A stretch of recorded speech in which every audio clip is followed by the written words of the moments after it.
Should I spoil this? All right, so today I'm doing something irresponsible because the narrative director was on a podcast and basically just went, Oh gosh, leaks. yes, exactly, leaks. We are aligned. And when the person that's in charge of the story starts giggling mid-sentence, that's not marketing, that's prophecy.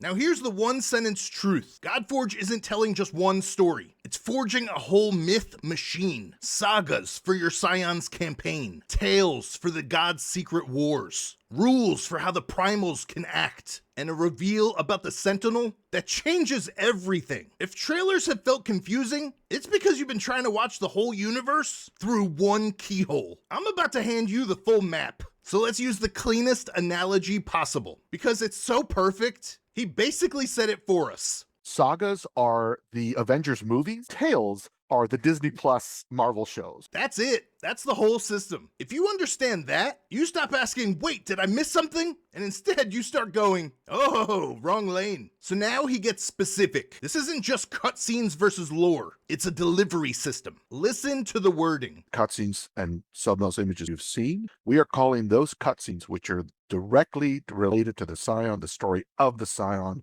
those are called sagas. And that has that great sort of bronze look of everything. We wanted to make that very mythological, right? Like you're reading an ancient mythology tome, and that's the feeling we wanted to impart.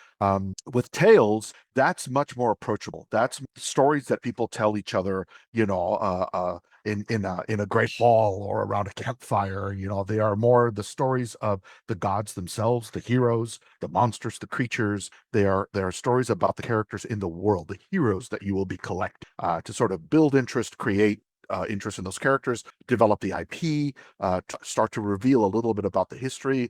How do these people feel about each other? How are they interacting with each other? Who's fighting with who, etc. Sagas are bronze tome energy. Like the game is handing you a cursed history book that whispers your name. Tales are campfire energy. The stuff the gods whisper about when you're not in the room. Sagas are your campaign's backbone, your Scion's personal story. Because the way we're looking at sagas is, again, the personal story of the player. Personal story of the player. Exactly. You play, you hit milestones, and the cutscenes fire when you've earned them. Myth carved in bronze. Tales are the episodes. You play, you unlock the next chapter, and suddenly the universe expands without slowing your run. Tales will tell you a little bit of the story. You do things in the game. The next chapter of that tale is unlocked. Translation? Congratulations on playing the game. Here's your next slice of drama. Now here's where he casually starts dropping specifics. Like we're not all going to be replaying it 30 times. Ra will be involved in our very first tale.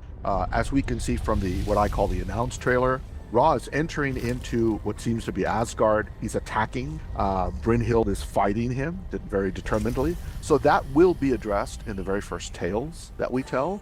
Again, these tales are the stories of the character. So this would be the story of what's going on with Ra, what's happening. Ra, oddly, does not really feature in the campaign story. Well, the first tales will answer what happens to Ra. Ra is involved in the very first tale, and it's not a small side rumor. It's Asgard. It's conflict. It's immediate stakes. And this is the key takeaway. Some characters won't feature in your campaign the way you expect, because their big explanations live in tales. So if the trailer ever feels like it skipped a chapter, it didn't. It changed lanes. Now this next clip is the one that saves you from endless debates. A lot of people have been talking about the Primal Powers, and they think that the Primal Powers show up like villains and monologue. They don't, and they can't. Primal Powers are always at work on the events in the game, but they will never appear and just talk. They are so cosmic and so mysterious.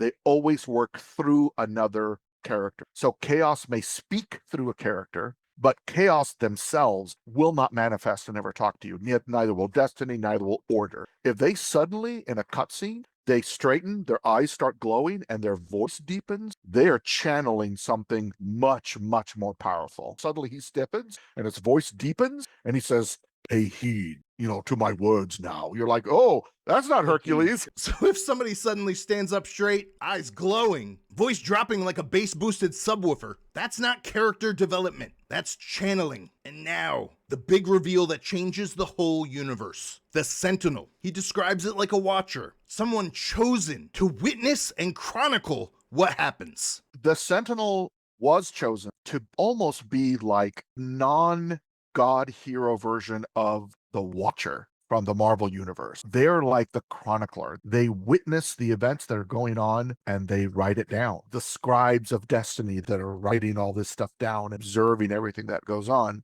And I don't care that this is a spoiler. They can fire me if they want to. There is not just one Sentinel. There is not just one Sentinel. That means the story isn't just being lived. It's being recorded by a network. Congrats. You're not just the main character. You're the main character in someone else's notes. Okay, now less cosmic and more, why is this suddenly emotional? Gilgamesh has a fascinating story. The one thing that Gilgamesh loved more than anything else in the world, even immortality, was Enkidu. His relationship with Enkidu was probably the defining and most important aspect of his character. That single idea tells you how Godforge is playing this. Big myth scale. But the core is still human attachment. Love that outweighs immortality. And don't get the wrong idea. They were not lovers. They just loved each other unconditionally. These are just two bros enjoying the sea and their companionship. And here's the part people underestimate until it eats their free time. The lore doesn't only live in cutscenes. You can click on characters and get information. We will try to update bios and stuff like that with stuff that's happening. If we see a tale that says, hey, these two gods are fighting, that will be reflected when you click on the character. That will be reflected in the bio. The bio will update like this. Thor is currently at war with Hercules. It's like you will be told from that perspective. So the UI becomes a rumor mill. If Thor is at war with Hercules, it can literally show up in the bios. That's how you make a setting feel alive. The world of Godforge updates around you, not the other way around. And then, because apparently the mission is to make the community lose its mind, he drops the most dangerous question possible. Hey, do you want to be a voice in Godforge? Yes! 1,000 times yes. And that right there is how you summon 1,000 comments. Now, before everyone overreacts, just me talking, no decisions have been made. Translation? Start campaigning in the comments immediately. Who do you think I would play good as? So here's what we learned straight from the source. Sagas are your Scion's main campaign, myth carved in bronze. Tales are episodic stories about the gods and realm politics. This is where the missing chapters live. The Primal Powers never speak directly. Watch for channeling. The Sentinel is a chronicler, and there are multiple. And by far the biggest takeaway, you guys, this lore is designed to update around you. Now you guys pick the next deep dive. What are you most excited for? And what do you want to know more about? Ra's Asgard incident or more about the Sentinel network? Let me know down in the comments below, guys. Because if there are multiple Sentinels, someone is already writing down what you choose. That's all I got for you guys. I hope you enjoyed and learned a bunch. Make sure you check the description of the video. I'll have a bunch of links for you. Come join my Discord. Come play Godforge. Please do me a huge favor. Like the video. Subscribe to my channel so you guys can stay tuned to all my future videos. I appreciate you all. Stay blessed. I hope you guys have a great night. I'll see you on the next one.